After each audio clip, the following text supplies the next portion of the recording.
ဗုဒ္ဓရှင်တော်မြတ်ဖရာတို့ရဲ့ဂုဏ်ကျေးဇူး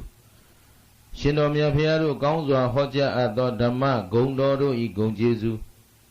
ရှင်တော်မြတ်ဖရာ၏အဆုံးအမဓမ္မတို့ကိုကောင်းစွာဆောင်ကျင့်တော်မူကြသောသံဃာတော်ရှင်သူမြတ်တို့ရဲ့ဂုဏ်ကျေးဇူးကြောင့်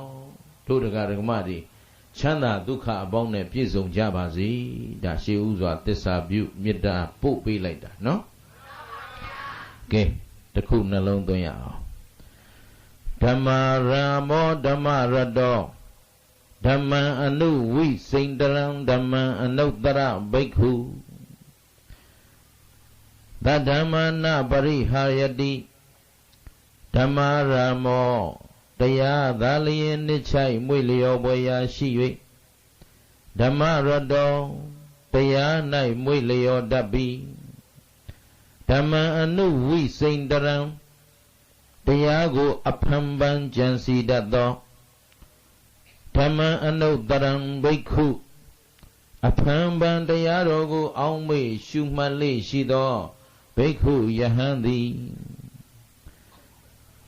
သတ္တမသူတော်ကောင်းတရားတို့မှနပရိဟာယတိ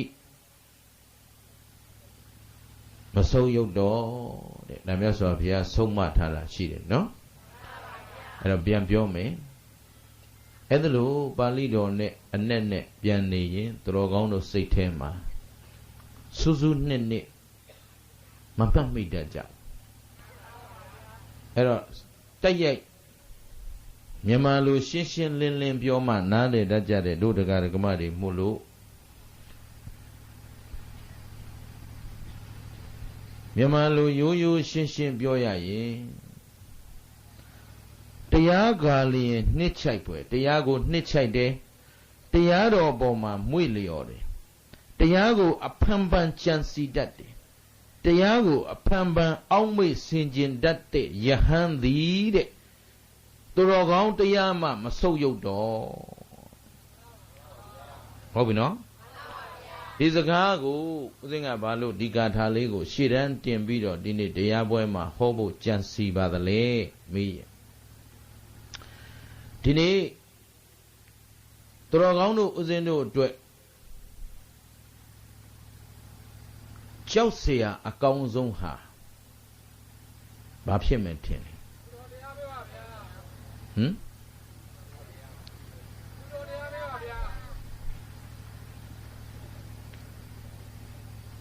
ပေးတဲ့အများကြီးလူတွေပျောက်သွားသလိုပဲအသီးသီးပေါ့လေကိုစီကြောက်ကြတဲ့ဘေးအသီးသီးတော့ရှိကြမှာပေါ့ယဟန္တာမဟုတ်သေးရင်အကြောက်မကုန်သေးပါဘူးအဲ့တော့ဘာတွေကြောက်ကြလဲဆိုတော့တချို့ကစီစိန်ဥစ္စာတွေကုံဆုံးသွားမှာကိုကြောက်တယ်ယာဓုသမားများကြတော့ယာဓုပြုတ်မှာကြောက်တယ်ဂုံသမားများကြတော့ဂုံမဲ့သွားမှာကြောက်တယ်အသီးသီးမိသားစုကိုသိချစ်တဲ့ပုဂ္ဂိုလ်တွေကြတော့မိသားစုတွေဖယိုဖရဲပြိုကွဲသွားမှာကြောက်တယ်အသီးသီးကြောက်နေကြတာပေါ့နော်အဲ့ဒီကြောက်เสียတွေသူတော်ကောင်းတို့ကြောက်နေကြတဲ့ထဲမှာဘာကြောက်เสียအကောင်းဆုံးဖြစ်တဲ့တယ်လေ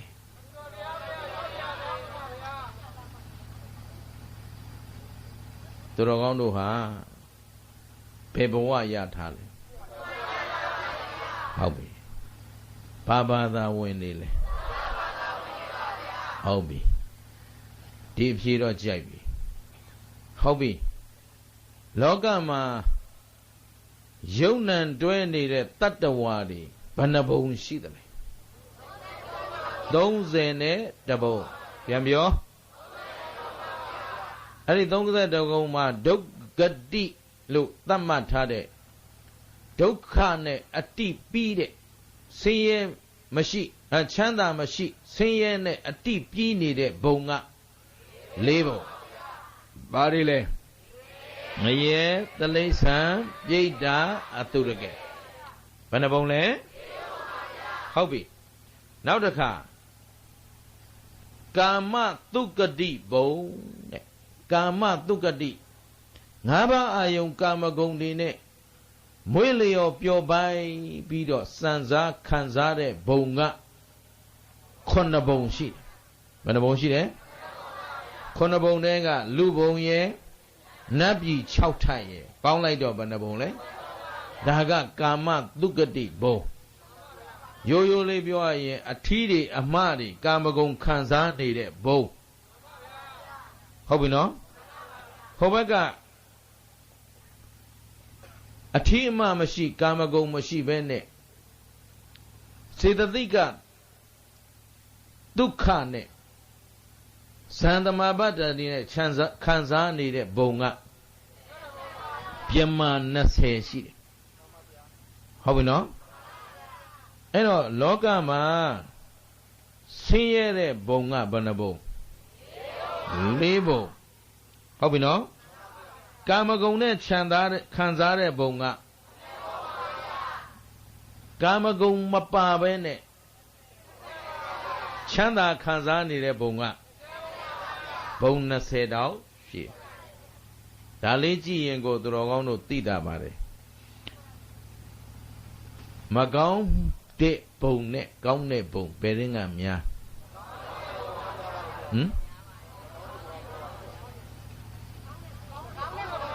ဆင်းရဲတဲ့ဘုံနဲ့ချမ်းသာတဲ့ဘုံဘယ်ရင်းကများချမ်းသာတဲ့ဘုံကပုံများတာနော်ဗြဟ္မပြည်က20ကာမသုဂတိက9ဘုံ20နဲ့9ဘုံကဒါသုဂတိဘုံဒုက္ခတိက4ဘုံနေရဌာနအဖြစ်တော့သုဂတိဘုံကပိုးကျဲတာပေါ့ဟုတ်တယ်နော်ဒါပေမဲ့အပယ်4ဘုံမှာရှိနေတဲ့တတ္တဝအရေးအတွက်နဲ့လူပြည်နတ်ပြည်ဗြဟ္မပြည်ပါရှိနေတဲ့တတ္တဝအရေးအတွက်ဘယ်ရင်းကများဟောတော့ဘုံတွေအများကြီးမှာတတ္တဝနဲနေပြီးတော့ဟိုဘုံနေတဲ့နေရာအခက်ခဲဖြစ်နေပါတယ်ဆိုမှအဝိစိဆိုရင်ငရဲကြီးရှစ်ထပ်ရဲ့အောက်ဆုံးထပ်ဆိုရင်နေရာအကြအလတ်ကိုမရှိတော့အောင်တတ္တဝါတွေများနေတဲ့ဟုတ်ပြီနော်ဟိုနတ်ပြည်ကြတော့ဗိမာန်ကြီးတစ်ခုတစ်ခုကိုတယူဇနာ2ယူဇနာ10ယူဇနာ15ယူဇနာကျဲတဲ့ဗိမာန်ကြီးတွေထဲမှာမှနတ်သမီး4-500လောက်နေကြတာဟိုအဝီစီကြနေရာမရှိတော့သဘောပါတယ်နော်ဒီတော့အပယ်4ဘုံအားဖြင့်တော့ဘယ်နှဘုံပဲရှိတယ်ငရဲသလိษံပြိတ္တာသူက4ဘုံပဲရှိတယ်ဒီဘက်ကသုဂတိဘုံက20နဲ့9ဘုံရှိနေပါရဲ့တန်းနဲ့29ဘုံမှာရှိတဲ့တတ္တဝအရေးအတွက်နဲ့4ဘုံမှာရှိနေတဲ့တတ္တဝအရေးအတွက်မြတ်စွာဘုရားပေးတဲ့ဥပမာနဲ့ပြောရရင်နခသိခသုတ်တံလိုမျိုးဆိုရင်မြတ်စွာဘုရားကမြင်သာအောင်ပြောလိုက်တယ်လက်သေးပြားပေါ်မှာမြေမုံလေးတွေတင်လိုက်တယ်မြတ်တို့လက်ထဲမှာလက်၅ချောင်းထဲမှာဘယ်လက်အကြီးဆုံးအဲလက်မပေါ်သာတင်กว่าရှုပ်ကြံတဲ့ပေါ်မတင်နဲ့အဲလက်သေးပေါ်ကိုမြေလေးပုံလိုက်ဟုတ်ပြီနော်အဲ့ဒီလက်သေးပေါ်မှာရောက်လာတဲ့မြေနဲ့ကဘာမြေကြီးနဲ့နှိုင်းစာကြည့်ရင်ဘယ်ဟာကများတော့နှိုင်းရှင်လို့တောင်ပတ်စနစ်နဲ့တွက်ရင်ဟို3ဓာတ်သမနောက်က3ညအလုံးပေါင်းသိမ့်တန်းဂရေချီသွားတောင်မှပတ်စနစ်မရောက်သေးဘူးဒုက္ခတိနဲ့ဒုက္ခတိပါရှိတဲ့တတ္တဝအဲ့ဒါလောက်กว่าတယ်တဲ့ဟုတ်ပြီနော်ဒါဖြင့်ဒုက္ခတိဘုံမှာနေဖို့နဲ့ဒုက္ခတိဘုံတွေမှာနေဖို့ဘယ်ဟာပိုခဲရင်လဲဒုက္ခတိဘုံတွေမှာနေဖို့ဘာလို့ခဲရင်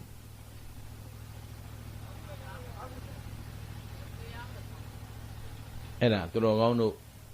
အဖြေထုတ်ကြဖို့လိုတယ်နော်အဲ့တော့အခုသူတော်ကောင်းတို့ကဘယ်ဘုံရောက်နေလူဘုံရောက်နေတယ်ငရဲတိလိษံပြိတ္တာအတုရကေနဲ့လူနဲ့ဘ သူကသာလဲပါသာတာလဲ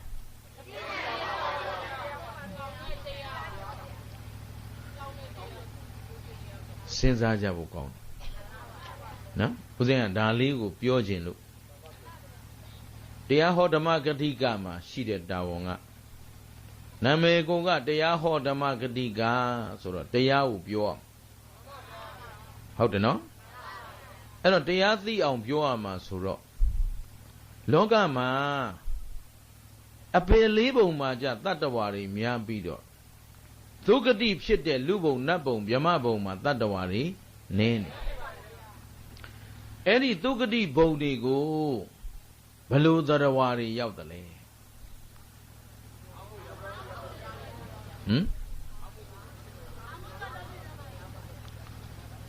ကဲဒုက္ခတိဘုံကိုဘယ်လိုတတ္တဝါတွေရောက်တယ်လဲ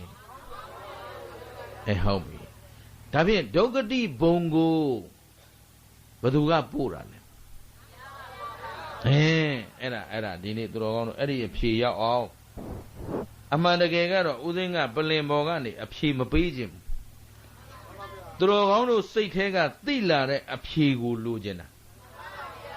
မသိနိုင်တော့ဘူးဆိုတော့လည်းပေးရတော့မှာပေါ့ဟုတ်ပြီနော်အဲ့တော့ဒုက္ခတိဘုံဒုက္ခတိဘုံကိုဘာနဲ့ခွဲလဲတရားနဲ့ခွဲတယ်မသူတော်တရားသူယုံမှတရားကဒုက္ခတိဘုံကိုပို့ဆောင်တယ်ဟုတ်ပြီနော်သူတော်ကောင်းတရားကဒုက္ခတိဘုံကို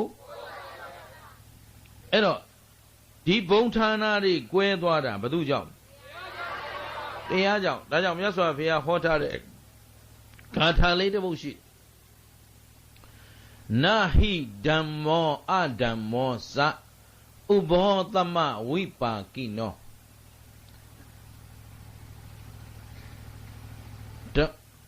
အဓမ္မောနိရိယံပေတိ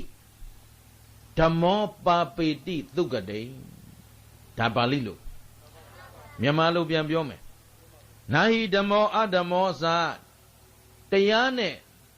မတရားဓမ္မနဲ့အာဓမ္မနှစ်ခုသည်တဲ့ဥဘောသမဝိပါကိနောတူမြတဲ့အကျိုးပေးတယ်ဆိုတာမရှိဘူးအာဓမ္မောနိရိယံပေတိအာဓမ္မောမကောင်းမှုအကုသိုလ်တရားသည်နိရိယံအပယ်လေးပုံကိုပို့ဆောင်ဘယ်ကိုပို့ဆောင်လဲအဲ့တော့ငရဲကြီးရှစ်ထက်အပင်အပါဝင်ငရဲသလိษံပြိတ္တာအတုရကဲဘုံနေတိဆောက်ထားတာဘာလို့လဲမကောင်းမှုအကုသိုလ်တရားအတ္တမတရားဘာတရားဓမ္မောပါပေတိသုဂတိဓမ္မောဆိုတဲ့တရားသည်သုဂတိကိုပို့ဆောင်အဲ့တော့သုဂတိဘုံတွေကိုတိဆောက်ထားတာကသူတော်ကောင်းတရားသုဂတိဘုံကိုတိဆောက်ထားတာကပုဂ္ဂိုလ်တ attva ဖန်ဆင်းရှင်တွေတိဆောက်ထားတာလားတရားကပို့ဆောင်တာလားကဲလူပြည်နတ်ပြည်6ထပ်မြမ20 28ဘုံကိုဘယ်သူကပို့လို့ဘာတရားတော့ဓမ္မတရားမှာ2မျိုးရှိတယ်ဓမ္မရဲ့အာဓမ္မရဲ့သူတော်ကောင်းတရားရဲ့သူယုံမှတရားရဲ့ဒီလိုတဲ့သာပြောမသူတော်တရားဆိုရင်တိတ်ပြီးအရသာမရှိဘူးမသူတော်ဆင်အားဆိုခင်ဗျားတို့ခပ်ပြုတ်ပြုတ်ထင်တယ်ဘာတရားတော့ဒုက္ခတိဘုံနေပို့တာကဒုက္ခတိဘုံကိုပို့တာကကဲဒါဖြင့်ခင်ဗျားတို့ကဆုပ်ယုံမှကြောက်ကြတဲ့အထဲမှာဘာဆုပ်ယုံမှအကြောက်တင်ဆုံးလဲဘာတရားတော့ခုချိန်ဒီကိုထုံပေပေလုံနေတော့ဆုံးရှုံးမှကြောက်ရင်ဘာဆုံးရှုံးမှကြောက်ရမှာဒီနေ့ဒါပြောချင်တာစီးပွားရေးပြက်သွားမှလည်းမကြောက်နဲ့လူမှုရေးပေါင်းသစ်ဆက်ဆံရေးအစင်မပြေမှလည်းမကြောက်နဲ့ယာဒူးပြုတ်ချင်တယ်လို့ပြုတ်ပြီယာဒူးပြုတ်အေးတာပဲအယူပြုတ်တော့ပေါ့ဟုတ်ပြီနော်ဘာဆုံးရှုံးမှကြောက်အဲ့ဒီမှာတော်တော်ကောင်းတို့ကိုနှစ်ပိုင်းပြောခြင်းတယ် ပထမတစ်ပိုင်းကသူတော်ကောင်းတို့အခုဒုက္ခတိဘုံကနေလွတ်ပြီးတော့ဘယ်ဘုံရောက်သုခရိမာမဘယ်ဘုံတို့လူဘုံဆိုတာဟောဒီဒုက္ခတိ၄ဘုံရဲ့အထက်နားလေးကတ်နေတာလွတ်လွတ်ကျွတ်ကျွတ်မဟုတ်ဘူးအဲလိုအခုရောနေရတာကိုကဟိုဒုက္ခတိကတလိษံနေနဲ့ရောနေရတာပိဋ္ဌာတွေနဲ့ရောနေရတာအုတ်ရောကြောက်ရောလွတ်ပြီးမထင်နဲ့ရှင်းသလားဒါမှမဟုတ်သူတော်ကောင်းတို့ကိုစီစိတ်ထဲမှာတလိษံစိတ်တွေလည်းပေါက်နေပိဋ္ဌာစိတ်တွေလည်းပေါက်နေပိဋ္ဌာကဘလောက်ရလို့မှမဝါဘူးဗျာခင်ဗျားတို့ပိဋ္ဌာသမားတွေစီးပွားရေးရှာနေတာတပုံကြီးပဲဟမ်ပိဋ္ဌာစိတ်ကမပြောက်ဖဲဘူးဗျာ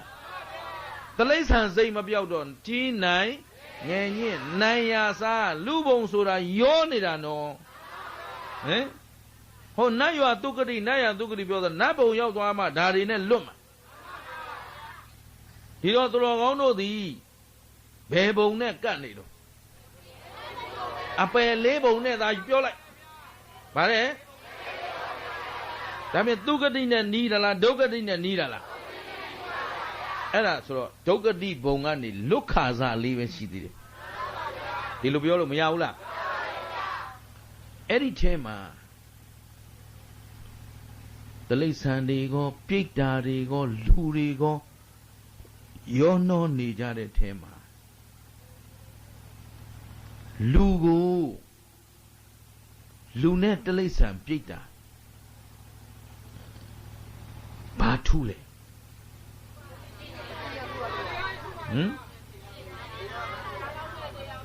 ဘာထူးလဲ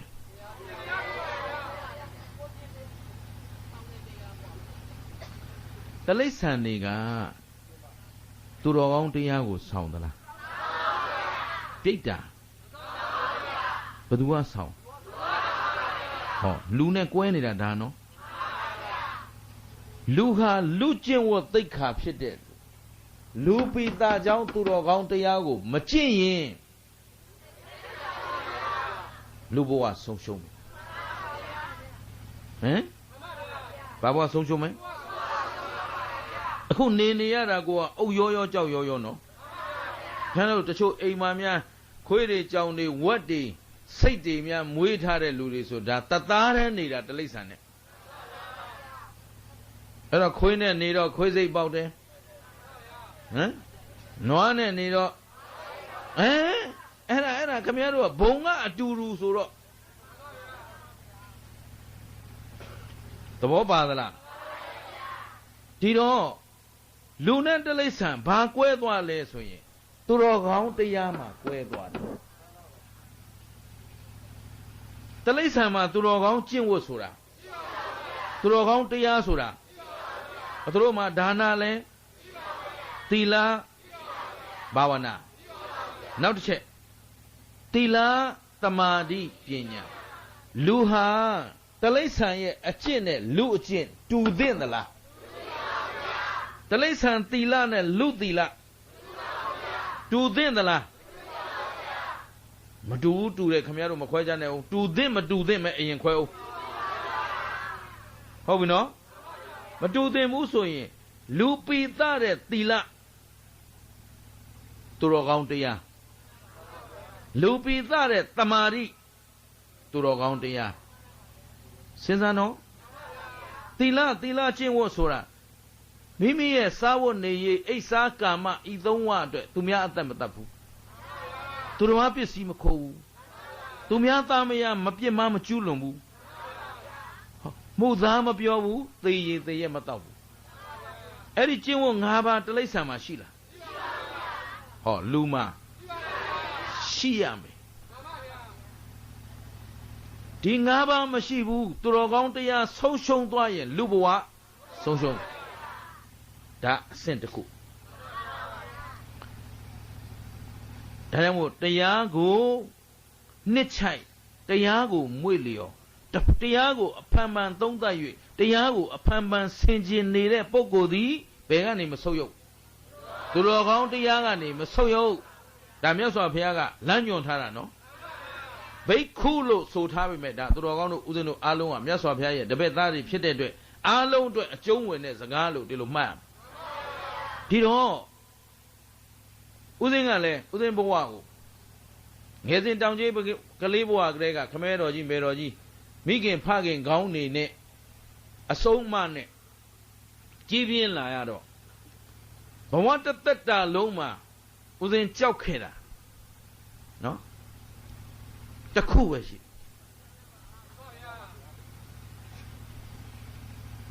သူတော်ကောင်းအတိ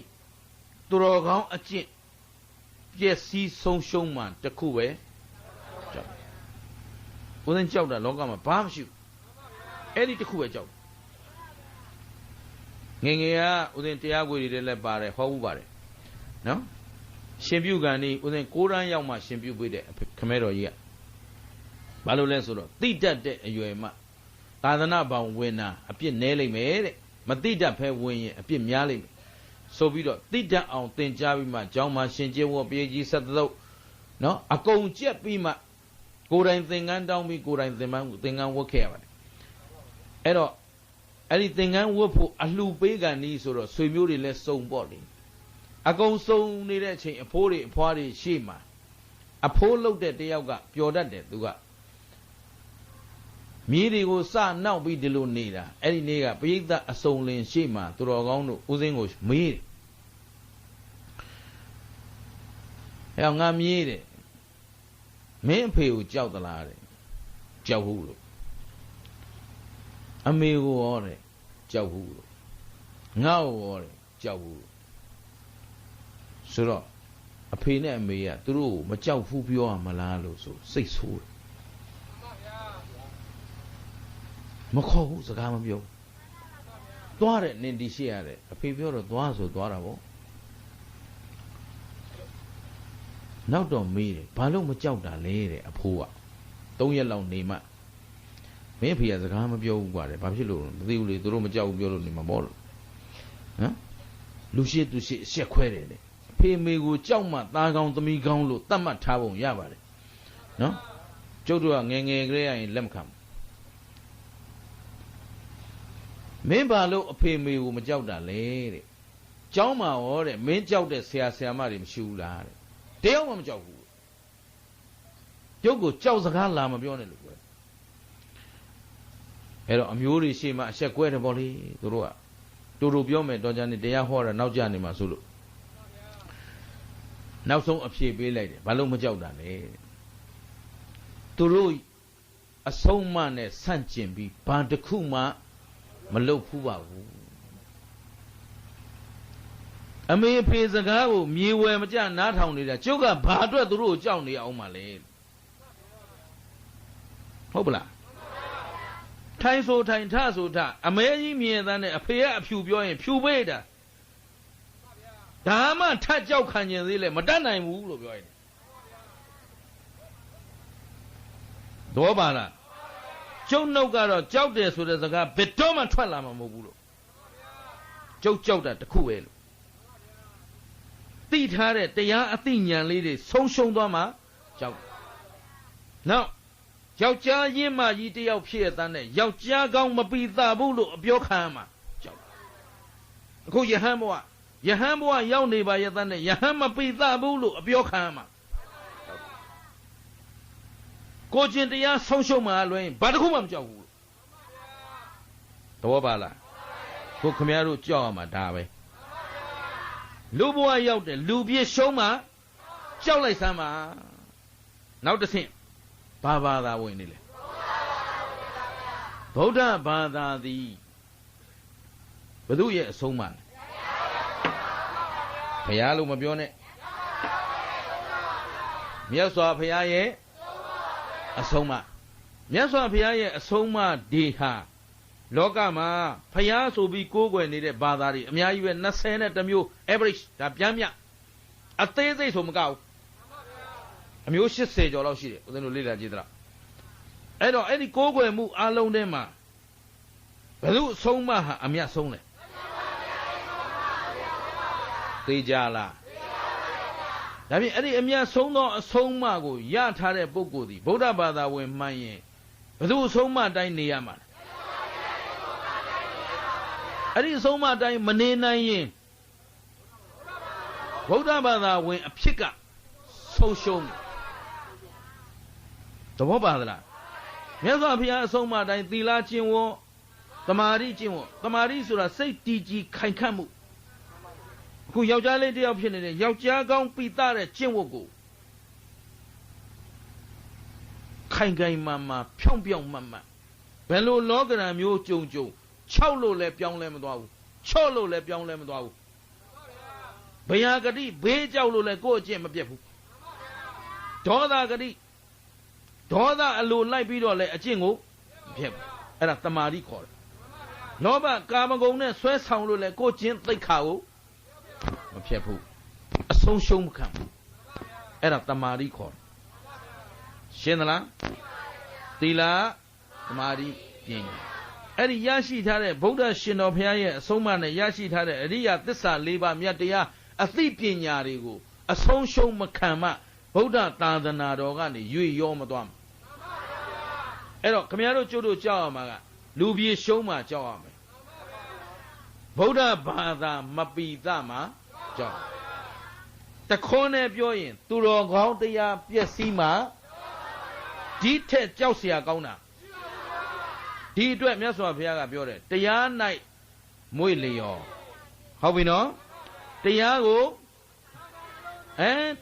နှစ်ချိုက်တရားကိုမွေ့လျော်တရားကိုအဖန်ဖန်ဆင်ခြင်အဖန်ဖန်နှလုံးသွင်းနေတဲ့ပုဂ္ဂိုလ်သည်သူတော်ကောင်းတရားကနေမဆုတ်ယုတ်ဆိုတဲ့အတိုင်းသူတော်ကောင်းတို့သည်တရားကိုအဖန်ဖန်နှလုံးသွင်းဖို့လိုအပ်မလိုအပ်ရှင်းနိုင်ကြလားအဲ့တော့သာသနာရဲ့အနှစ်သာရဟာပါလေတရားသီလတရားသမာဓိတရားပညာတရားဘာတရားလဲလို့မေးရင်သူတော်ကောင်းတရားဘာတရားလဲအဲ့ဒီသူတော်ကောင်းတရားကြောင့်ပဲမြတ်စွာဘုရားလဲမဖြစ်ရ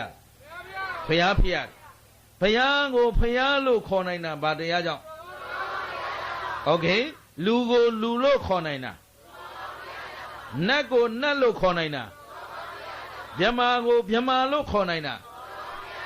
ဒါဖြင့်သူတော်ကောင်းတရားဆုံးရှုံးရင်အလုံးစုံဆုံးရှုံးတာ ਨੇ ရှင်းပြီလားဟဲ့ကောင်းပြီအဲ့ဒီအတွက်ဦးဇင်းတို့ဒီနေ့ဟောကြားမဲ့တရားကမစ္စည်းမပဏ္ဏသပါဠိတော်မှာလာတဲ့ဗျမနဝက်ကသင်္ကာရဝတုတ်ကိုဟောမှာဖြစ်ပါတယ်နော်ဘာတုတ်လဲသင်္ကာရဝတုတ်ပြန်ပြောဗျမနဝက်ဆိုတာပုံနာတွေအကြောင်းစုထားတာပေါ့ဗျာနော်မြတ်စွာဘုရားရှင်ကိုယ်တော်မြတ်ကြီးကကောသလတိုင်းမှာယဟန်နေခြံရံပြီးတော့ဒေသစာကြီးလဲဒါမြတ်စွာဘုရားရဲ့45ဝါအတွင်းမှာကျင့်ဆောင်သွားတဲ့လုပ်ငန်းစဉ်တွေဝါရင်း3လမှာတင့်လျောက်ပတ်တဲ့နေရာတစ်ခုမှာဝါဆိုဝါကပြီးရင်ဝါကျွတ်တန်တဲ့ဒေသစာကြီးလှည့်ပါတယ်အဲ့တော့ယဟန်များနဲ့ဒေသစာကြီးလှည့်လည်နေတဲ့အချိန်ကောသလတိုင်းတဲကပဲစင်စလိကပ္ပဆိုတဲ့ရွာကလေးတိုင်းစွန်ပြည်ပြားကရွာကလေးတစ်ရွာရှိရွာနာမည်ကစင်စလိကပ္ပအဲ့ဒီရွာမှာဒနင်ဇာနီပုံနှိမကြီးရှိတယ်ဘယ်သူလဲဒနင်ဇာနီပုံနှိမကြီးကယရဏ3ပါးကိုကိုးကွယ်စည်းကပ်တယ်အကျွင်းမဲ့ယုံကြည်တယ်ဟုတ်ပြီနော်ရိုးရိုးလေးပြောရင်တဏ္ဍနဂုံမြဲနေတဲ့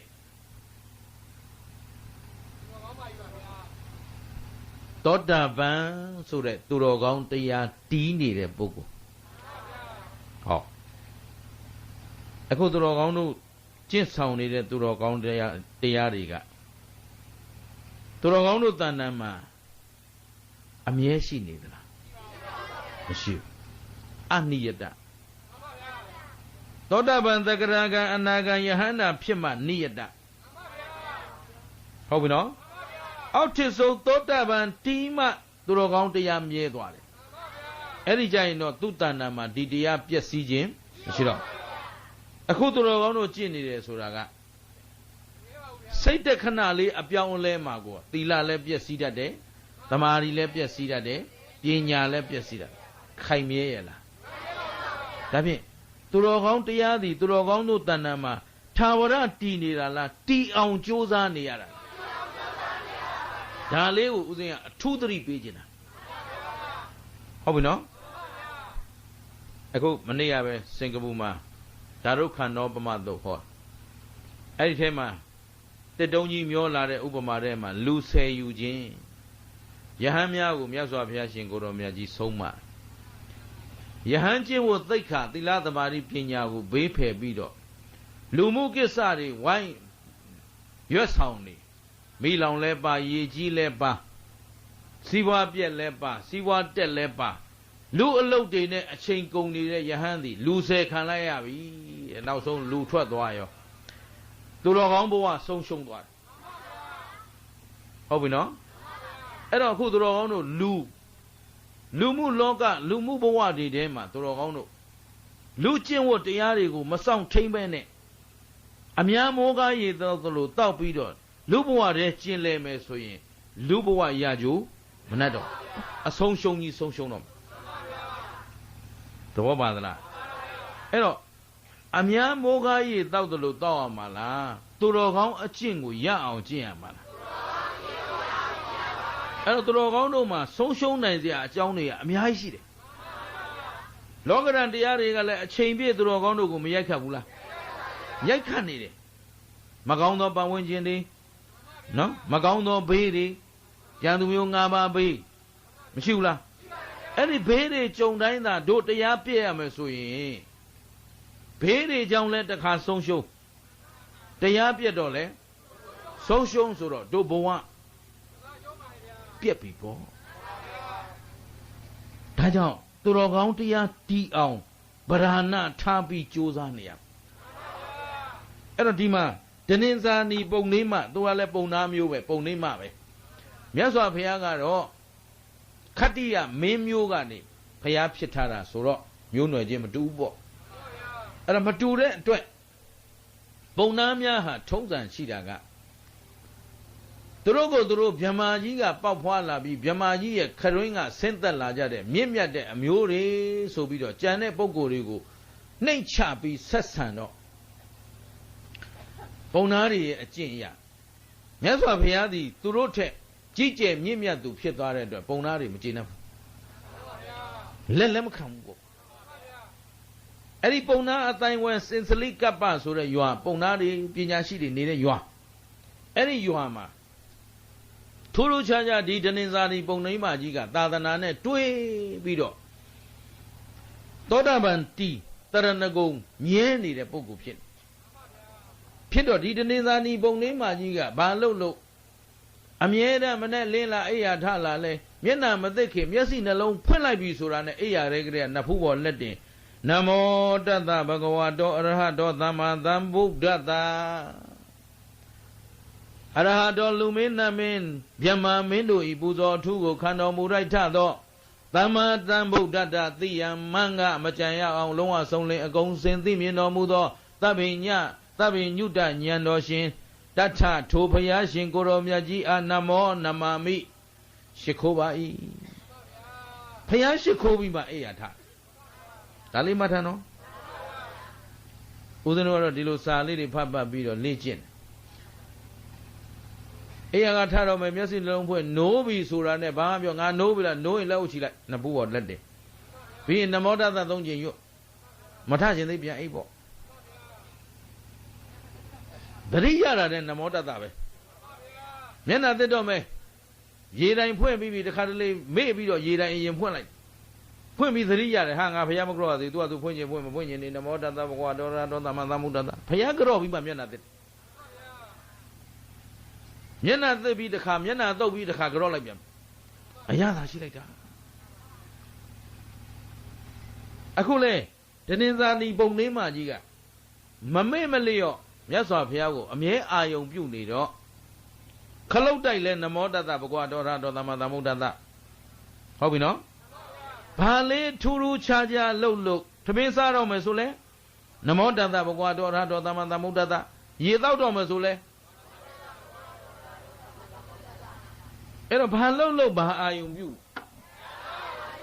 မြတ်စွာဘုရားကိုအာယုံပြုဘာကိုအာယုံပြုလဲအဲ့တော့သူ့စိတ်ထဲမှာအမြဲတမ်းကိုင်းညွတ်နေတာကဘုရားတရားသံဃာဆိုတဲ့ယတနာ၃ပါးကိုကိုင်းညွတ်ဒီတော့တရက်မှာသူ့အိမ်မှာကိစ္စလေးတစ်ခုရှိလို့အလုတ်ကိုင်းနေတော့ပုံနာပညာရှိတွေရှိနေတဲ့အချိန်ပြင်ရင်းစိန်ရင်လှုပ်ရင်းကိုင်ရင်းလဲဒကမာကြီးကခလုတ်တစ်ခုတိုက်မိလိုက်တာနဲ့သူ့ကိုယ်သူဟန်ချက်မပြတ်အောင်ထိန်းရင်းနဲ့လက်ဥကချက်ချင်းချီတဲ့ပြီးပါလို့နမောတတ္တဗဂဝတောအရဟတောသမ္မာသမ္ဗုဒ္ဓတ္တဘုရားကြောလိုက်တော့အဲ့ဒီနားမှာဘသူရှိနေလဲဆိုတော့ဒီနေ့သုတ်ခေါင်းစဉ်တဲကပုံနာသင်္ကာရဝပုံနာဘယ်လိုတဲ့ပုံနာလေးသူကပုံနာကြီးမဟုတ်ငယ်သေးတယ်ငယ်ပင်ငယ်ညာတော့လေသူကတဏ္ဍန်ပုဂ္ဂိုလ်တော့မဟုတ်ဘူးနော်သင်္ကာရဝပုံနာကဘာတွေတတ်ထားတုံးဆိုတော့နိဂန္ဓုဆိုတဲ့အဘိဓမ္ကျမ်းကေတုပဆိုတဲ့အလင်္ကံကျမ်းအခရပဗေဒဆိုတဲ့သဒ္ဒါကျမ်းဣတိဟာတဆိုတဲ့ကျမ်းဘေရင်၃ပုံအကုန်အစင်ဝေဒကျမ်းလက္ခဏာကျမ်းဗျာကရုံးကျမ်းလောကယရဏကျမ်းမဟာပုရိသလက္ခဏာကျမ်းကျမ်းနေပေါ့လေများလုံးလို့ကိုစာအုပ်ကိုရေးမှတ်လာသူတတ်တဲ့ကျမ်းတွေကိုကိုမမှတ်နိုင်ဘူးခေါင်းစဉ်တော့မမှတ်နိုင်ဘူးသူမင်္ဂလာတို့နဲ့ကြွာချက်တော့ဟုတ်ပြီနော်ငယ်တုန်းကဦးဇင်းတို့သိပြီးသဘောကျပြီးတော့ရည်စရာပြောတာရှိခဲ့ဘူးတဲ့ဦးဇင်းကငယ်လေးကလေးကကျေးဇူးရှင်မင်းကွန်းဆရာတော်ဘုရားကြီးရဲ့တရားတော်တွေကိုသိကြိုက်တာဆရာတော်ကြီးအတန်ကမေတ္တာလွှမ်းခြုံပြီးတော့ကရုဏာတန်နဲ့တရားနာရတယ်ဆိုရင်ကိုတခါတည်းအကျော်ပေါင်း1000စိမ့်ပြီးတော့နာရတာအရသာရှိတာသူမင်္ဂလာတို့နဲ့ကြွာပါနော်သူမင်္ဂလာတော့အတန်ပြေးကြီးနဲ့လိတ်ဩနေအဲ့တော့ဟိုကကရုဏာတန်အပြည့်နဲ့ဆိုတော့တရားနာထောင်ရရင်အလိုပီတိကိုဖြစ်လို့မထဘူးဦးစင်းကတကယ်များကြိုက်မိပြီဆိုရင်ဟိုရှင်သာရိပုတ္တရာတို့ပြိဋိဘံစံကန်း၄ခွေတွဲတထိုင်နဲ့ချဓမ္မစကြာ၅ခွေတွဲတထိုင်နဲ့မထဘူးအစအဆုံးရက်သွားမှစိုးဒီလိုနာတာလက်မြောက်ရတာတော့ချိန်ခွင်ကြီး၄လက်ကြမှာလက်မြောက်ရဘာလို့ဆိုတော့ကိုယ်တွေကအများကြီးဆိုတော့တထိုင်နဲ့ဆိုရင်စီးကျုပ်ဝမ်းကျုပ်ဖြစ်ပြီးပြဿနာတက်သွားမယ်နော်အဲ့တော့အဲ့ဒီမှာဆရာတော်ဘုရားကြီးကိုကြည်ညိုလွန်းလို့ပြောတာရှိတယ်အဘိဓဇဓမ္မဗန္နာဂာရိကတိပိဋကတရားဓမ္မဗန္နာဂာရိကအက္ခမဟာပန္တိတအဘိဓဇမဟာရထဂုရုအဲ့ဒီဘွယ်ထူးကြီးကိုငယ်ငယ်တုန်းကတော်တော်ကြက်ယူရတယ်ပိဋက၃ပုံဆောင်ထားလို့ဆရာတော်ဘုရားကြီးဘွဲ့တောင်အလွတ်ရအောင်မကြက်နိုင်ဘူးသဘောပါလားဩကြည်ညိုဝယ်ရကောင်းလိုက်တာတိပိဋကတရားဓမ္မဗန္နာဂာရိကအက္ခမဟာပန္တိတအဘိဓဇမဟာရထဂုရုဒါလေးရအောင်ကိုတော်တော်ကြက်ထားရတယ်အဲ့တော့အခုလဲပုံနာလေးကတက်လိုက်တာကျမ်းကန်နေအဆောင်ကိုအကုန်အစင်တက်တယ်ဟုတ်ပလားနိုင်ချွတ်ကျွမ်းကျင်အစအဆုံးပိုင်နိုင်တတ်ထားတဲ့ပုဂ္ဂိုလ်သူရှိနမောတတ္တသွားရွတ်တော့ပုံလေးမကြီးကို तू ကဆူတဲ့ပုံနာတွေကပုံလေးမတွေကိုနိုင်မုံလိုက်ရပါတယ်ကြည့်ရတယ်နော်သူတို့ကလူမျိုးရေးတင်ခွဲခြားဆက်ဆံတာမဟုတ်ဘူးအထီးမှမှာခွဲခြားဆက်ဆံပုံရတယ်ကြည့်ရတယ်အဲ့တော့ဒီပုံလေးမှာရာစကိုပုံနာမျိုးတွေထဲမှာတန်တလောက်เสียထူးချွန်တဲ့ပညာရှင်တွေများစွာရှိပါရဲ့သားနဲ့ဟိုဥပြေကရုံတန်တဒီလိုသူကသူကိုယ်တိုင်ကလည်းပညာတွေမတတ်ဘူးလား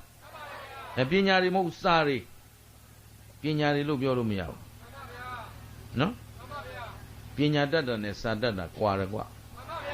ဟုတ်စာရင်တတ်ပြီးပညာမတတ်ရင်လောကမှာအန္တရာယ်ရှိတယ်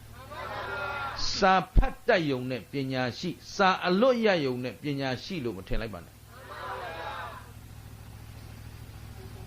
ပိဋက၃ပုံနှုတ်ငုံဆောင်ထားပြီးတရားတစ်လုံးမှဝမ်းနဲ့မရောက်တဲ့လူတွေတပုံကြီးရှိပါတယ်သ တော်ပါသလားအိတ်သာအပြည့်မစ္စရိယအပြည့်အဘိဇာအပြည့်ဘာဗျာပါဒအပြည့်လောကကောင်းကျိုးရွတ်ဆောင်တာတဲ့ဆိုးကျိုးလုပ်နေတာတွေဦးဇင်းတို့မျက်ဝန်းထင်ထင်တွေ့ခဲ့ရတာတပုံကြီးပဲအော်တဲ့ဒီစိတ်မျိုးငါတောင်မထားရဘူးကဲထားလိုက်တော့အခုလေသင်္ကာရဝသည်ကျမ်းအဆောင်ဆောင်မတတ်ဘူးလားဘာတတ်တော့စာတတ်တယ်စာတတ်တော့ jealous ဖြစ်တာပေါ့တန်တိုင်အမလေးသင်္ကာရဝကဲပါဆိုရင် तू ကပျော်နေမှာပေါ့သဘောပါလားဟိုခလုတ်တိုက်တဲ့လူကပုံနာတကောင်မှမပါဘဲနဲ့ဘသူကြော့မြတ်စွာဘုရားသေချာပြောဘသူကြော့တာလဲမြတ်စွာဘုရားဆိုတော့ तू ကိုးကွယ်တာကဗျမနဝါဒလားဗုဒ္ဓဝါဒလားဗုဒ္ဓဝါဒဗုဒ္ဓရဲ့ဩဝါဒအဆုံးအမကိုလက်ခံထားတဲ့ပုဂ္ဂိုလ်ယမနာတို့ရဲ့အယူဆကိုလက်ခံတာမဟုတ်ဘူးအဲ့တော့ဝါဒဆိုတာမဟုတ်ကွာသေးတယ်နော်တခြားသောဝါဒတွေကအယူဆဗါတဲ့တခြားသောဝါဒကပြည့်စုံအောင်ပြောတခြားရောဝါဒကဟုတ်ပြီဗုဒ္ဓဝါဒကအဆုံးအမဗုဒ္ဓဝါဒဆိုတာဗုဒ္ဓရဲ့ဩဝါဒအဆုံးအမရှင်းတယ်နော်အဲ့တော့ပုံနှင်းမကြီးဒနင်္သာရီပုံနှင်းမကြီးကိုးကွယ်တာကမြတ်စွာဘုရားရဲ့အဆုံးအမဘာတရားတို့သူတော်ကောင်းတရားဘာတရားတို့ဟိုမှာကျမ်းနေသူ့ဟာသူတတ်ချင်သလောက်တတ်အဲ့ဒီထဲသူတော်ကောင်းတရားပါသလားသူခုနကရွတ်သွားတဲ့ကေတုပကျမ်းတို့လက္ခဏာကျမ်းတို့အခရကျမ်းတို့ဘာကျမ်းတတ်တာအဲ့ထဲမှာသီလပါသလားသမာဓိပါသလားဝိပဿနာဆိုတဲ့အနိစ္စဒုက္ခအနတ္တသံသရာလွတ်မြောက်ကြောင်းပညာမပါတော့သီလမရှိသမာဓိမရှိပညာမရှိဆိုသူပြောတဲ့ပုံသားတွေထဲမှာဘေရင်သုံးပုံတိုက်ရင်သူတို့ကပညာရှိခေါ်နေတာဘေရင်သုံးပုံသံသရာလွတ်သလားဘေရင်သုံးပုံထဲမှာသီလကျင့်ဖို့သမာဓိကျင့်ဖို့ပညာကျင့်ဖို့ဒီတော့ပုံသားကသင်္ကာရဝကသူသိထားတာလေးလောက်နဲ့အဟုတ်ထင်လောကမှာကြောက်เสียအကောင်းဆုံးကအဲ့ဒါပဲစာများဖတ်ထားရင်ကိုဟုတ်လာပြီထင်တယ်မဖတ်ဖြစ်တဲ့အကျိုးရှိတဲ့စာတွေအများကြီးကြံပါသေးလားဆိုသူမသိဘူးသဘောပါလားဒါသိအရေးကြီးတဲ့ကိစ္စဗျအဲ့တော့ဦးဇင်းကတော့ကိုဖြစ်စဉ်လေးနဲ့ပဲကိုပြန်ကြည့်လိမ့်ရှိတယ်ဦးဇင်းကဘဝတသက်တာလုံးမှာကြောင်းနေခဲ့တာသူငယ်တန်းကနေစပြီးဘွဲရတဲ့အထိပေါ့လေနောက်ဆုံးနှစ်ဆံမွဲဖြေတော့ဒိဋ္ဌံပြုလိုက်ပါတယ်ဒီချိန်ကစပြီးဒီဆံမွဲဖြေပြီးကြတဲ့ဒါအမိတ်အတွက်ဖြေတာနောက်ထပ်ဘယ်ဆံမွဲမှငါမဖြေတော့ဘူးလို့အယုံကြည်မရှိဘူးဆံမွဲနဲ့လူတယောက်ရဲ့အရေးချင်းကိုဆုံးဖြတ်တယ်ဆိုတာလုံးဝအဓိပ္ပာယ်မရှိဘူးလို့ဦးဇင်းကသတ်မှတ်ထားတယ်အဲ့မဖြေဘူးပေါ့အဲ့တော့အဲ့ဒီမှာကိုနဲ့သုံးတတ်တယ်ဆိုတာက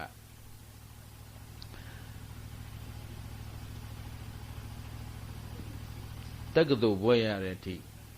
သူငယ်တန်းကနေနေခဲ့တဲ့သက်တမ်းတစ်လျှောက်လုံးမှာစာကြက်ခဲ့တာ10တန်းတစ်နှစ်ပဲရှိဘယ်တော့မှစာမကြက်ဘာဖြစ်လို့ဆိုကြက်စရာကိုမလိုတာဘေးကအော်ကြက်နေကွာရပြီအဲ့တော့တက္ကသိုလ်မှာတငယ်ချင်းတွေရှိတယ်ပထမနေ့ရောက်တော့10တန်းကအကျင့်ကမပြောက်သေးတော့သူတို့အဆောင်မှာအော်ကြက်ကြသူတို့အော်ကြက်ဥတုမင်္ဂလာအိ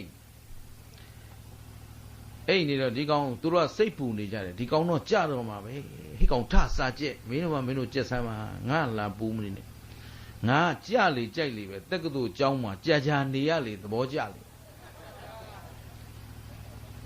တက္ကသိုလ်ကျောင်းကငွေလာမင်းလေးတွေရှိတာဟုတ်နော်အဲ့တော့သိပ်ပျော်တာကျောင်းကမထွက်ချင်ဘူးခုချိန်ကြီးလဲကိုကျောင်းသားပဲဘွဲမရသေးဘူးဒီတော့တကယ်ချင်းတွေကကြက်ကိုကအိတ်စံမွဲလဲဖြေကြရောဖြေပြီးပြန်လာသူတို့ကတိုက်ကြည့်ဘယ်ဟာတွေဘလို့ဖြေဥသုမင်္ဂလာမတိုက်ပါဘူးဖြေပြီးပြစ်တာမင်းဖြေနိုင်လားဖြေနိုင်တယ်ဟေ့အောင်မင်းဘလို့လို့ဖြေနိုင်တယ်ဖြေနိုင်တယ်ဆိုပြီးတာပဲကွာနော်အဲ့တော့သူတို့အဖြေပြောမှားရင်မဟုတ်ဘူးကွာဟိုဟာဆိုတော့သူတို့က9ဘုတ်ဖြေလို့3ဘုတ်မမှန်ဘူးသူမင်္ဂလာ9ဘုတ်ဖြေ9ဘုတ်လုံးမှန် အောင်စင်းလဲထွက်ကောဒီကဂုံတူးတွေတလေကြီးပါတယ်သူတို့ကဘာဂုံတူးမှမပါဘူးအနိုင်နိုင်ဆိုတော့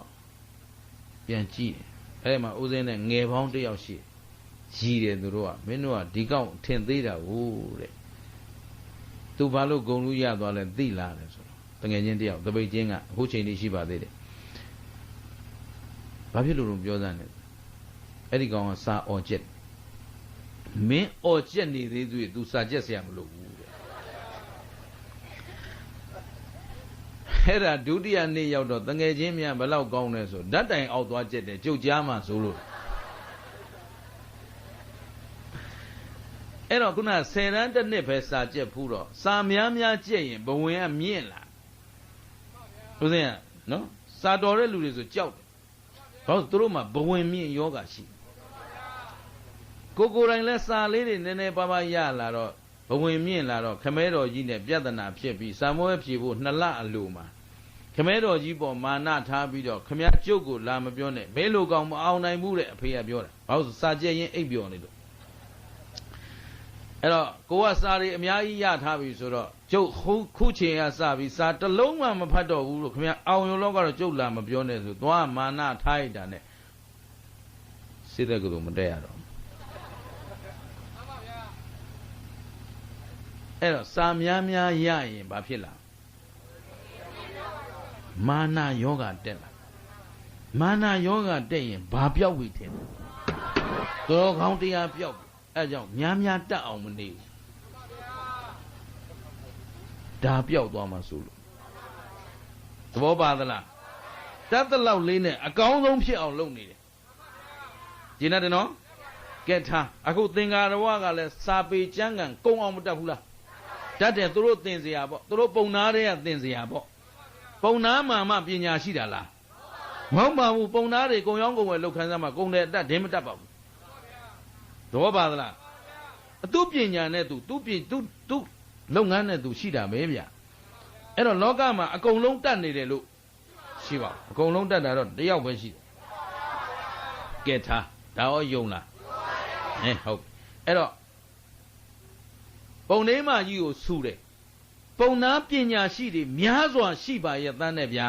ရာဆဟိုဥပြေကလေးမှခမရသွားပြီးတတ်ဆိုတော့မှအလိုပုံလေးမကြီးကခုနကပုံနာပြောလိုက်တဲ့စကားသည်ကြမ်းတမ်းမှုရှိမရှိရိုင်းဆိုင်မှုရှိမရှိအိတ်တမစ္စရိယပါမပါဒါဖြင့်ဒီသူ့နှုတ်ကထွက်တဲ့စကားမှာကိုကပညာရှိစကားလားပညာမဲ့စကားသူတော်ကောင်းစကားလားသူယုံမှစကားလားအဲ့တော့သူယုံမှတရားဆောင်ပြီးပြောနေတာဆိုတော့ဟိုပုံလေးမကြီးကအလိုဖယားဗုဒ္ဓနမောတတ္တဘဂဝတောအရဟတောသမ္မာသမ္ဗုဒ္ဓတ္တသူကဖျားကြတော့သေးတယ်ဟိုကအမြင်ကန့်နေပါဆိုမှဟုတ်ပြီနော်ရွဲ့တာလား तू ကသရတရားနဲ့လုံနေတာလားသူတော်ကောင်းတို့မှာသူများကိုရွဲ့ခြင်းဖဲ့ခြင်းတဲ့စိတ်သူတစ်ပါးကိုနစ်နာစေလိုတဲ့စိတ်မရှိဘူးအာကုသိုလ်စကားသူယုံမှစကားကြီးကြားလိုက်ရလို့တန်ဝေကဖြေးပြီးနမောတတ္တကြော့လိုက်ပြီးတော့မှဟဲ့ပုံနာလေးတဲ့နင်ရှင်ကြီးဂေါရမဗုဒ္ဓရှင်တော်မြတ်ဖရာရဲ့ဂုံကျေးဇူးနင်ဘလောက်သိလို့လို့ဟုတ်ပြီနော်ဂေါရမမြတ်စွာဘုရားကိုသင်ဖူးဘူးသလားတဲ့ဆိုတော့ပုံနာမဖူးဘူးမတွေ့ဘူးဒါဖြင့်အဲ့ဒီရှင်တော်မြတ်ဗုဒ္ဓမှာပညာဘလောက်ရှိတယ်ဆိုတာကိုနင်သိသလားသိမလားရှင်တော်မြတ်ဗုဒ္ဓဆောင်းထားတဲ့တရားကိုရောမသိဘဲနဲ့ကဲ့ရဲ့ခြင်းပြစ်တင်ခြင်းရှုံချခြင်းပြုရန်သိသလားနင်မြတ်စွာဘုရားကိုမတွေ့ဘူးသေးလို့တဲ့မြတ်စွာဘုရားတရားကိုမကြားနာဘူးသေးလို့နင်ဒီစကားပြောတာတဲ့နင်ဘုရားနဲ့တွေ့အောင်ကြိုးစားလိုက်အောင်တဲ့ပါတယ်ဘသူကပြောတာလဲတနင်္ဇာနီပုံလေးမကြီးသူကဘာလဲသောတာပန်ဆိုတာသူတော်ကောင်းတရားဆောင်းထားတာကိန်းနေတဲ့ပုဂ္ဂိုလ်သောတာပန်မှန်ရင်သူတော်ကောင်းတရားယင်ထဲမှာကိန်းသွားပြီဘယ်သူအကြောင်းမှမပြတ်တော့ဒီတော့တွေးကျင်သေးတယ်တဲ့ခမည်းတော်ပြောနေတဲ့ဂေါရမကိုဒါသင်္ကာတော့ပြောတာနော်ကျုပ်ပြောတာမဟုတ်ဘူး ဦးဇင်းက indirect speech နဲ့ပြောရတယ်ပြောကြနားမလဲပဲသူ့မင်္ဂလာကဂေါရမပြောတယ်ဆိုပြီးထဝေဖန်ရင်ဝေဖန်နေမှာဆိုလို့ပြောရသေးတယ်ဟုတ်ပြီနော်ဘယ်သူကပြောတာလဲသင်္ကာရဝခင်ဗျားတို့ဂေါရမနဲ့ကျုပ်နဲ့တွေ့ချင်သေးတယ်အမေသူကိုသူဟုတ်ပြီနော်ဒီတစ်ခါလာရင်ပြောသမ်းပါတယ်ရွာရောက်လာမယ်သူကတော့သွားမတွေ့ဘူးရွာရောက်မှတွေ့ဟုတ်ပြီနော်အေးပြောပါမယ်သူတော်ကောင်းကသူတော်ကောင်းအတန်မဲ့ထွက်တယ်ဟုတ်ပြီနော်ဒါမို့လို့သူတော်ကောင်းတို့ကလည်းသူများနှုတ်ကြမ်းကိုမကြမ်းနဲ့သူများစိတ်ကြမ်းကိုမကြမ်းနဲ့သူများရုပ်ကြမ်းသူများဆဲတိုင်းသူများရိုက်တိုင်းသူများခိုးတိုင်းငါတို့မှာဘာတရားရှိရမလဲသူယုံမှနဲ့ပြိုင်မမိုက်နဲ့သဘောပါသလားကောင်းပြီအဲ့ဒီမှာသူတော်ကောင်းမကြီးကလက်ကလေးချီနမောတတနဲ့နေအဲ့ဒါလို့နဲ့မြတ်စွာဘုရားရှင်ကိုရောမြတ်ကြီးဒေသစာကြီးကြွရင်းနဲ့ကဲဒီအကြောင်းဟောနေတာဆိုဒီပဲဆက်ရမှာပေါ့ကွာနော်စင်စလိကပ္ပဆိုတဲ့ရွာကိုမြတ်စွာဘုရားနဲ့တို့ကတန်ဃာတော်တွေရောက်လာတော့ဒီသတင်းကိုတင်းစာဒီပုံလေးမှကြီးကလည်းကြားပြီကြားတော့သူတို့ကဆုံးကုန်းဝေယဝဆပြုပြင်မှုဆောင်ရွက်ရင်းနဲ့သင်္ကာရဝသတိရပြီးတော့သွားသတိပေးတယ်သင်္ကာရဝတို့ရွာကိုဂေါရမရှင်တော်မြတ်ဖျားနဲ့တပည့်သံဃာတွေကြွလာပြီနင်တွေ့ကျင်တယ်ဆိုရင်သွားတွေ့လို့ရပြီသတင်းပေးလိုက်ဟုတ်ပြီနော်အဲ့တော့သတင်းပေးလိုက်တဲ့အခါကျတော့ဟာအတော်ပဲခမရဒါဆိုရင်တော့ကျုပ်တို့တွေ့ကြသေးတာပေါ့ဗျာဆိုပြီးတော့ပုံနာပညာရှိတွေစုဘာတွေစုသွားပြိုင်မှာနော်ပညာသွားပြိုင်မှာဝါဒပြိုင်မယ်ဆိုပြီးတော့သင်္ကာရဝအဖွဲ့အစည်းနဲ့သူမြတ်စွာဘုရားရှိသွားပြီးတော့မြတ်စွာဘုရားနဲ့အန်လာဘသန်လာဘအပြန်လန်နှုတ်ဆက်ပြီးတဲ့နောက်မြတ်စွာဘုရားကိုသင်္ကာရဝကစမေးပါတယ်ရှင်ကြီးကောရမတဲ့လောကမှာမျက်မှောက်ဘဝ၌ပင်လျင်တရားကိုအထူးသိ၍အဆုံးတစ်ဖက်သို့ရောက်သူများဟုကိုကြွေးကြော်ပြီးတော့မြတ်သောအကျင့်ကိုအစအဆုံးတီထွင်သူလို့ဝန်ခံကြတဲ့တမနာဗျမနာတွေများစွာရှိပါတယ်ဟုတ်ပြီနော်ဖះနဲ့လောကမှာဝန်ခံနေတဲ့လူတွေများစွာရှိတယ်ဆိုတာမြတ်စွာဘုရားမပွင့်ခင်ကတည်းကသိန်းစည်းတို့ဆရာကြီး6ယောက်ဒိဋ္ဌိဆရာကြီး6ယောက်ကလည်းသူတို့ဘာလို့ကြွေးကြော်ထားဘုရားလို့ကြွေးကြော်ထားတာဗျမနာဝါဒအရာကြည့်ရင်ဗျမာကြီးကလည်းဘုရားသဘောပါသလားသူ့ဘာသာနဲ့သူဘုရားတွေကတော့ရှိနေတဲ့ထဲမှာမျက်မှောက်ဘဝ၌ဒီဘဝမှာပဲတရားအထူးကိုယ်တိုင်သိပြီးတော့မျက်မှောက်ပြုပြီးတော့တန်တရားအဆုံးကိုရောက်ပြီးအယူဝါဒကိုတီထွင်တဲ့ဟုတ်ပြီနော်မြတ်သောအကျင့်ကိုအစအဆုံးတီထွင်တဲ့ကိုဘုရားလို့သတ်မှတ်ကြသူတွေထဲမှာအရှင်ဘုရားကဘယ်လိုလူမျိုးလဲတဲ့ဟုတ်ပြီနော်အဲ့တော့သူပြောချင်တာကအရှင်ဘုရားကြံတဲ့ဘုရားတွေလိုပဲလားအရှင်ဘုရားကောဘာတွေသတ်မှတ်တယ်လဲတခြားသောဘုရားလို့သတ်မှတ်ထားသူတွေကြသူတို့ကဝါဒချင်းပြန်ရင်ဟိုကရှုံးတာလည်းရှိတယ်ဟိုကနိုင်တာလည်းရှိတယ်အပြန်အလှန်အနိုင်အရှုံးတွေရှိကြတော့အခုမြတ်စွာဘုရားရဲ့ဝါဒကိုလာမေးတာဘာကိုမေးတာဒါပေမဲ့သူမေးလိုက်ပုံကနော်ဒီဘဝမှာပဲတရားကိုထူးသောဉာဏ်နဲ့သိပြီးတော့လောကအဆုံးကိုရောက်ပြီးတော့မြတ်သောအကျင့်ကိုအစအလယ်အဆုံးကောင်းစွာတီထွင်တဲ့ကိုဘုရားလို့ဝန်ခံကြတဲ့ပုဂ္ဂိုလ်တွေများစွာရှိတယ်တဲ့ကိုဏိကန္ဓတို့ပုရဏကတ္တဝတို့မရှိဘူးလားပုရဏကတ္တဝတို့ဆိုအဝတ်မဝတ်ဖက်ခြင်းဏိကန္ဓတို့ဆိုရေငုံမီးလုံးတုံးခုံဆက်ကအခုချိန်ထိဒီကျင့်ဝတ်တွေဟုတ်လားတချို့ကပရိကြောက်ကြဒါဏိကန္ဓတို့စီကလာတဲ့ကဒိဋ္ဌိဆရာကြီးတွေစီကလာတဲ့ဟာအဲ့ဒါလိုကျင့်ဝတ်တွေဂါထာမန္တမန္တရာတွေရောဂါထာဘယ်နှခေါက်ရွတ်ရင်ထီပေါက်မှလို့ဘာလို့ဆိုတာမန္တရအတအဲ့ဒီဒိဋ္ဌိဆရာကြီး6ယောက်ကဆင်းသက်လာတာသဘောပါသလားအဲ့တော့ဓာတ်ရတ္တစင်ကံကောပန်လေးထိုးဟိုဟာလေးထိုးဒါလေးထိုးဆိုတာအဲ့ဒီဒိဋ္ဌိတွေစီကလာတာဗုဒ္ဓဘာသာသာသနာကလာတဲ့နီးမဟုတ်ဘူးရှင်းတယ်နော်ဒီတော့ဘယ်လိုဘုရားမျိုးလဲသင်္ဃာတော်ကပြောတော့မြတ်စွာဘုရားကသင်္ဃာတော်တဲ့မင်းပြောသလောက်တင်မဟုတ်သေးဘူးကွာငါပြောအောင်မယ်တဲ့ဟ မင်းပြောသလိုမျက်မှောက်ဘဝမှာပဲအထူးသိပြီးတော့အဆုံးတစ်ဖက်သို့ရောက်သူများလို့ကိုဆိုပြီးတော့မြတ်သောအကျင့်ကိုအစအလယ်ဆုံးတီထွင်သူလို့ဝန်ခံကြတဲ့ပုဂ္ဂိုလ်တွေကတစ်မျိုးနောက်တစ်မျိုးကဘေရင်သုံးပုံအစရှိတဲ့ကျမ်းဂန်တွေကိုလေ့လာကြက်မှတ်မှတ်သားပြီးတော့ဟိုကျမ်းကဒီလိုဆိုတဲ့ဒီကျမ်းကဒီလိုဆိုတဲ့ဟိုစာအုပ်ကဒီလိုဆိုတဲ့ဟိုပညာရှိကဒီလိုဆိုတဲ့နဲ့ဆိုပြီးတော့ကိုတရားသိမြင်သူလို့ဝန်ခံပြီးတော့အကျင့်ကိုတီထွင်နေတဲ့လူကတစ်မျိုးဟုတ်ကလားဘယ်နှမျိုးရှိသွားပြီနှမျိုးနံပါတ်3ကိုယ်တိုင်ကြံစီစိတ်ကူးပြီးတော့စိတ်ကူးတဲ့ရာရှောက်ပြောတဲ့ဖရာလို့ဝန်ခံတဲ့ပုဂ္ဂိုလ်ကတစ်မျိုးဒါကသူတော်ကောင်းတို့ကိုမြန်အောင်ပြောရတာတကယ်တော့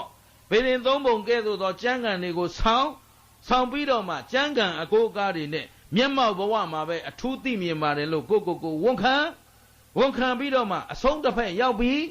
မြတ်သောအကျင့်ကိုငါဟာတီထွင်သူလို့ကိုယ်ပိုင်ဝါဒတီထွင်တဲ့ပုဂ္ဂိုလ်မျိုးဒုတိယအတန်းစားမျိုးလည်းရှိတယ်တတိယအတန်းစားကကိုယ့်အကိုကြံစီတာစိတ်ကူးတာဟုတ်ပြီနော်စိတ်ကူးညံကလေးနဲ့တွေးခေါ်ပြီးတော့ကိုသူရကာထက်တွေးနိုင်သူခေါ်နိုင်သူကြံဆနိုင်သူအဖြစ်နဲ့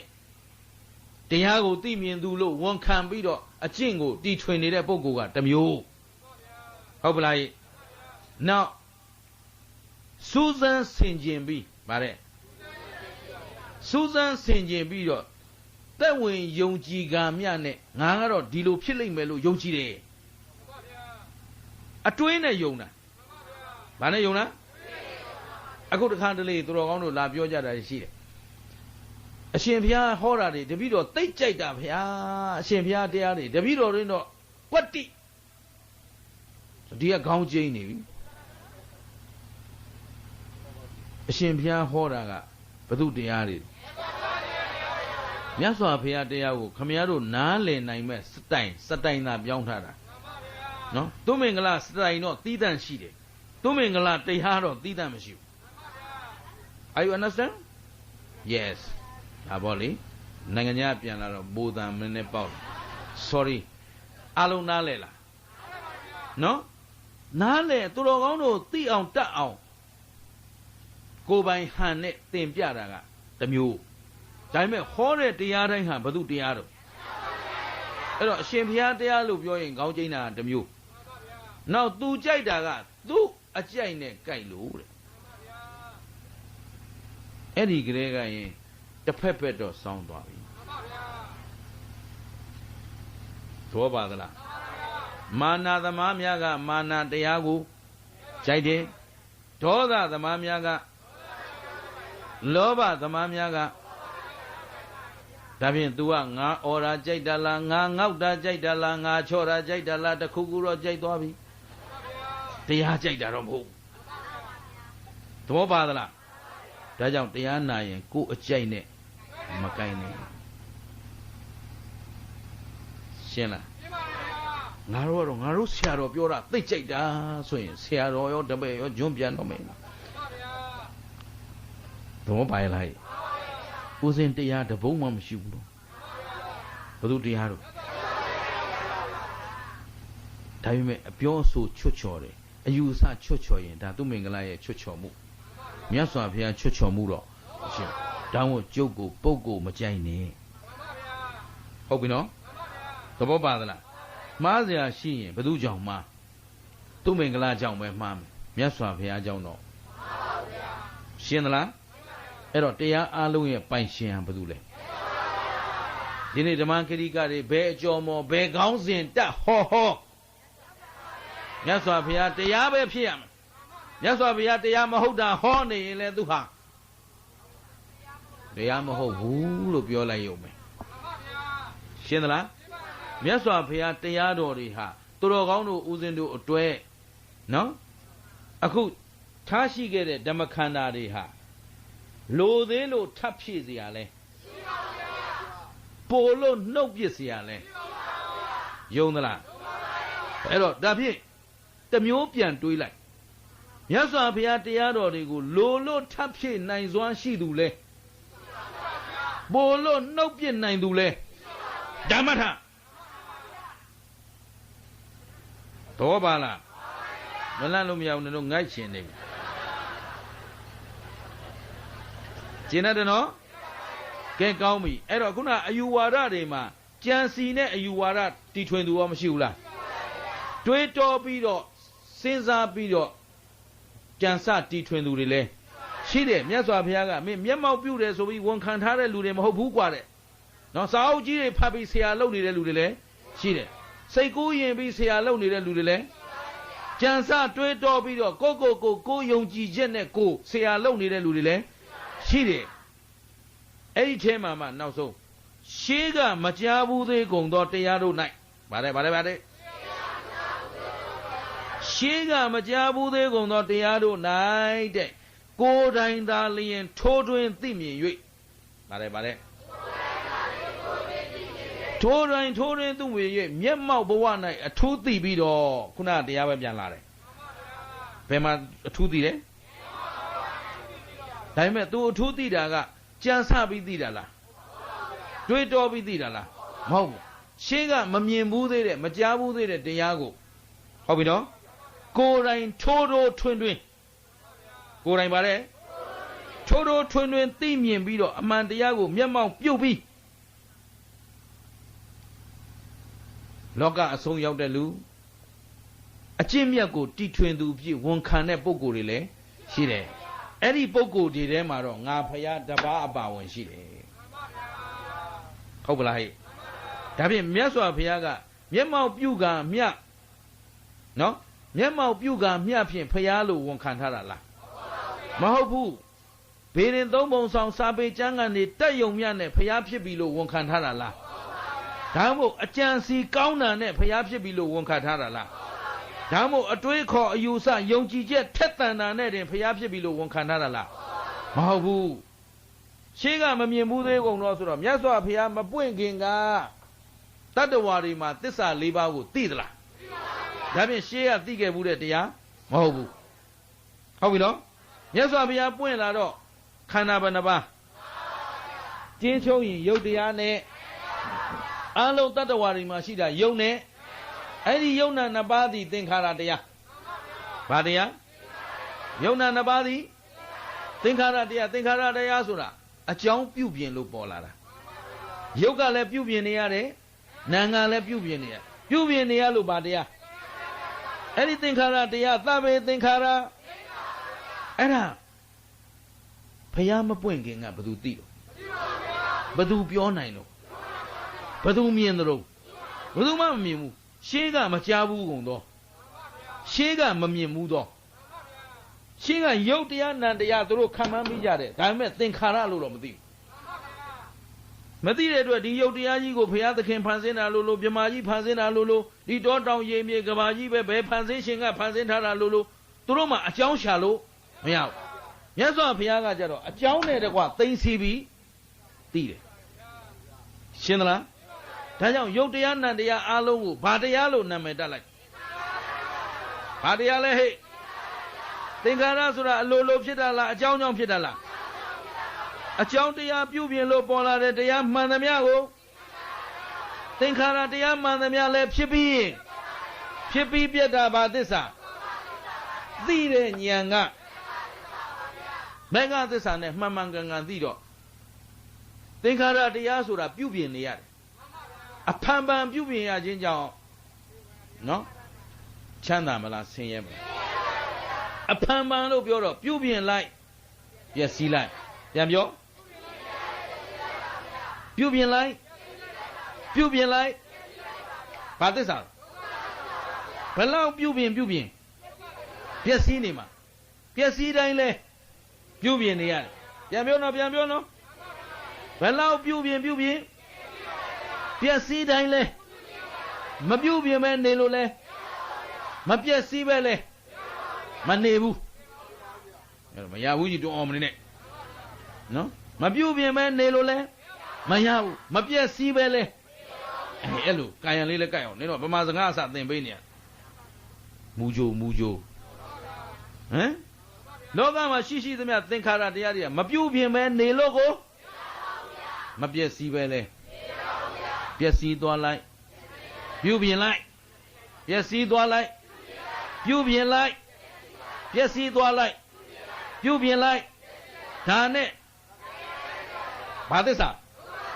ဒီလိုဒုက္ခသစ္စာဖြစ်တော့ဒီပေါ်မှာအမှန်တရားကိုကိုယ်တိုင်မျက်မှောက်ပြုထိုးထွင်းလဲသိရောဒီပေါ်မှာตายာခြင်းတတ်မဲ့ခြင်းတောင်းတခြင်းကြောင်းကြခြင်းမရှိတော့ဘူးဆိုသေတာက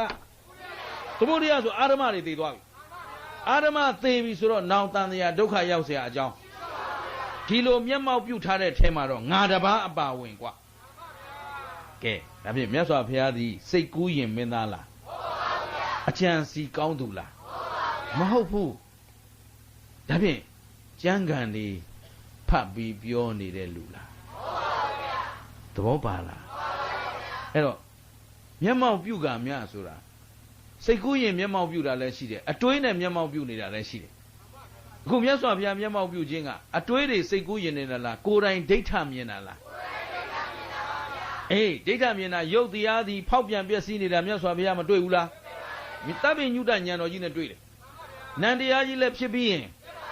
သဗ္ဗညုတဉာဏ်တော်ကြီးကမမြင်ဘူးလားအဲ့တော့ကိုယ်ပိုင်ဉာဏ်နဲ့ကိုယ်တိုင်ထိုးထွင်းပြီးတော့သိမြင်တာတရားသဘောတွေကိုဒီတော့သဗ္ဗေသင်္ခါရအနိစ္စယရာပညာယအဲ့တော့ပညာနဲ့သိပြီးတော့မှသစ္စာ၄ပါးသိပြီးတော့လောကငြိမ်းအေးရာအမှန်ကိုသူကိုယ်တိုင်မရပေဘူးလားအဲ့လိုရထားတဲ့အသိတရားနဲ့ပုဂ္ဂိုလ်ထဲမှာတော့ငါဖယားကတပါးအပါဝင်ဖြစ်တယ်ဆိုတော့ခုနပုံနာဆွတ်ဆွဲမဲ့အချက်တွေနဲ့ကြိုက်သေးလားအဲ့တော့သူပြောနေတဲ့ပုံနာတို့သတ်မှတ်ထားတဲ့ဖယားနဲ့အခုမြတ်စွာဘုရားဝန်ခံတဲ့ဖယားတူသေးလားအဲ့မတူချောင်းကိုမြတ်စွာဘုရားကမနဲ့ဖြန်ကြတော့သူကျင့်စဉ်ဒီနဲ့တကွရှင်းပြလိုက်ဦးမယ်ဟုတ်ပြီနော်ဒီနေ့ကတော့အချိန်လွန်သွားပြီလွန်သွားတော့ဒီနေ့အဓိကပြောချင်တာကအခုသူတော်ကောင်းတို့သည်ဘယ်ဖယားနဲ့မှမတူတဲ့မြတ်စွာဘုရားဖယားနဲ့မတွေ့ဘူးလားတရားတော်နဲ့ရောလောကမှာရှိသမျှတရားတွေထဲမှာဘယ်တရားအမြတ်ဆုံးမြတ်စွာဘုရားရဲ့သစ္စာ၄ပါးတရားဟာမြတ်စွာရှင်းသလားအမြတ်ဆုံးသောတရားကိုသူတော်ကောင်းတို့ကြားနာခွင့်မြတ်စွာဘုရားရဲ့အဆုံးအမတွေကောင်းစွာကြင်ကြံနေတဲ့တန်ဃာတော်ရှင်သူမြတ်တွေရောဖူးတွေ့ခွင့်မရဘူးလားဒါဖြင့်သူတော်ကောင်းတို့ဘဝဟာယုံညံ့တဲ့ဘဝလားမြင့်မြတ်တဲ့ဘဝလားဒါဖြင့်မရှုံးစေနဲ့ဘာမရှုံးစေနဲ့နစ်နာတကနစ်နာထဲမှာသူတော်ကောင်းတရားဆုံးရှုံးတာဟာအနစ်နာဆုံးအားလုံးသိသလားအဲ့ဒီယုံကြည်ချက်ခိုင်မြဲမှ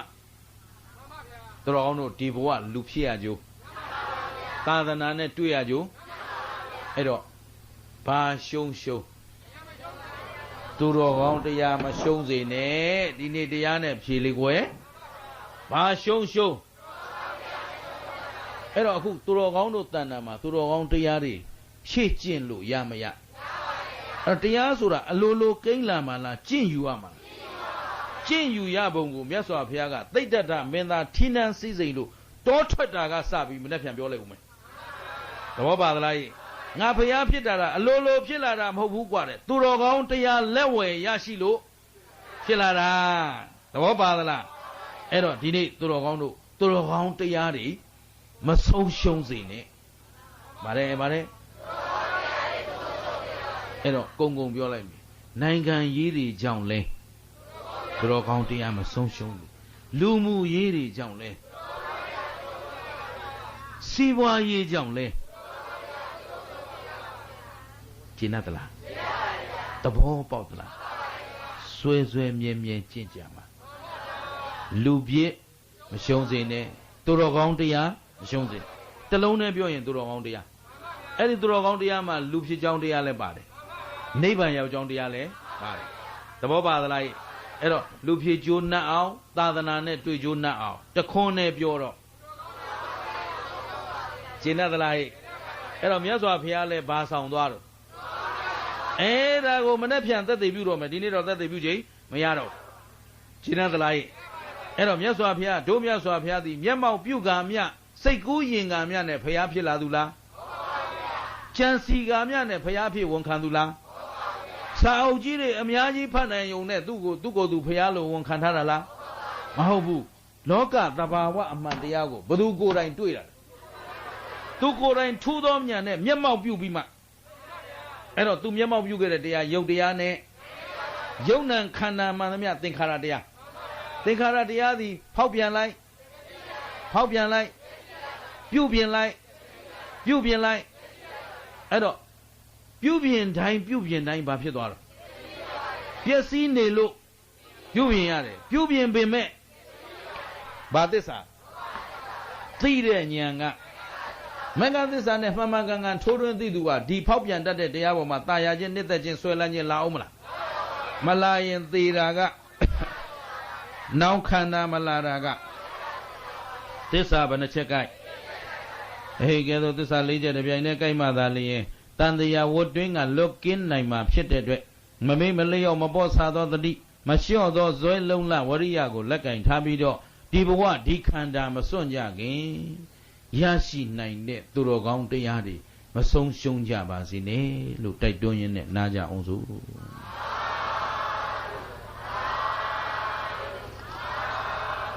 担心